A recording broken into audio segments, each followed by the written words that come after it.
So with this year's theme of IHA, Atithi Devo Bhava 2.0, how do you see fresh investments and new opportunities redefining the hospitality?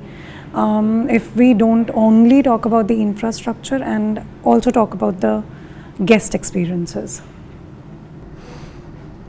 Well, from an investor point of view, if you're looking at new investment, there are a few factors. One is is there enough demand? Is there a market? The answer in India is obviously yes, in most places. Two is there ease of repatriating any profits, dividends that you make if you're an investor from outside the country. And I think India's fairly liberal, not altogether, but fairly liberal. Three is there the right investment climate and opportunity for people to put in money and to see it grow and then to play with it as they wish to. So I think those factors are better in India than they've been in the past. It's still in some ways a difficult country to operate in. And what happens is with a lot of these dialogues at these meetings, we tend to say the good things too often, and we start believing all the good things. But all's not good.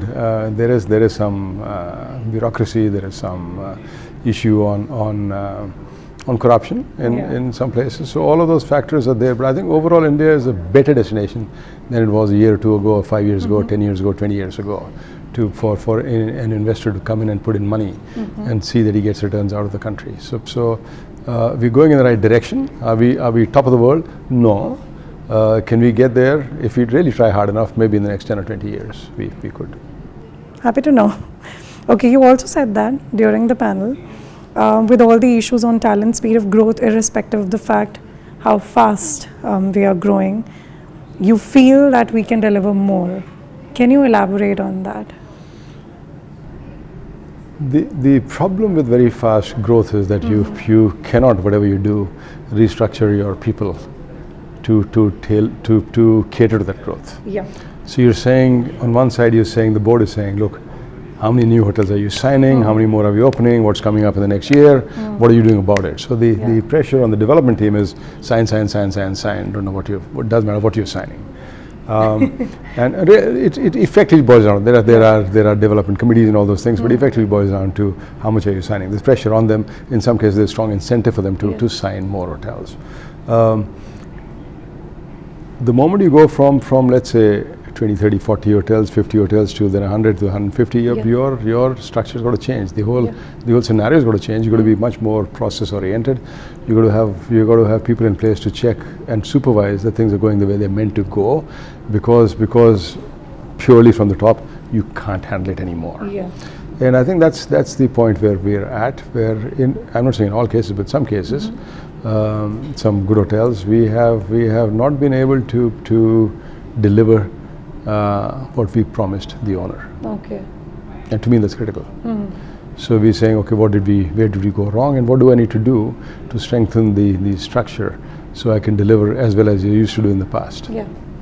And what I promise you, if I'm signing a hotel with Anchal, I'm saying to her, I'm beautiful, this is good about me, I have this people, I have this technology, I have a reputation, etc., etc., etc. And when the hotel opens, I'm not delivering on those promises, I'm falling short, then it's something that keeps me awake. And that's what we are focusing on. Let's not get too carried away with this whole business of signing hotels and opening hotels. There's more than enough for everyone. Absolutely. So I don't think that's something we need to be worried about. But can we deliver quality? Yeah, I think in fact I kept reading these press releases specifically of Sarovar with this tremendous expansion and all of that. I actually wanted to ask that question, and I think you did answer that pretty well. Well, we were, just now, we were having a meeting with somebody from Cameroon and Central West Africa. And it's very romantic, it's very exciting to see a project in Cameroon. But I said to my team, I said, look, whatever you say, it's English, it's French speaking, not English speaking. Our strength lies in people who speak English. And secondly, it's so far away, how are we going to manage? So let's get those facts right before we jump into bed with somebody. Makes sense, I think. Yes, it does. Also, the last question would be about BW Travel. So we launched this all new vertical, B2C travel and lifestyle vertical. And I just want to understand, what's your opinion on, whether it's the right time for India to have a publication that not only inspires travel but also reflects how we as a country, are shaping this global narrative of tourism and experiential travel? We as a country are not shaping a global narrative of experiential travel. Well, individuals are trying, small pockets are coming up very successfully, but as a country I don't think we are anywhere there.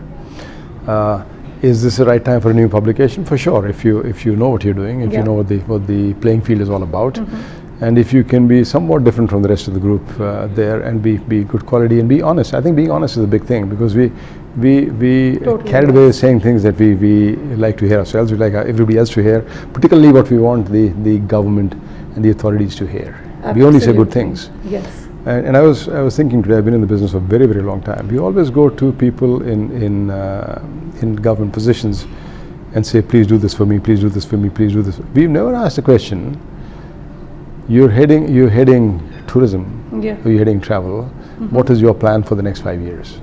And can we perhaps be part of the plan? We've never asked that question.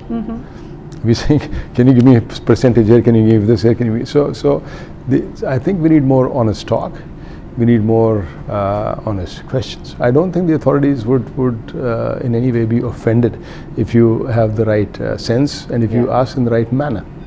I think probably the panel discussions next year, when we'll start with the BW Travels event, can help that.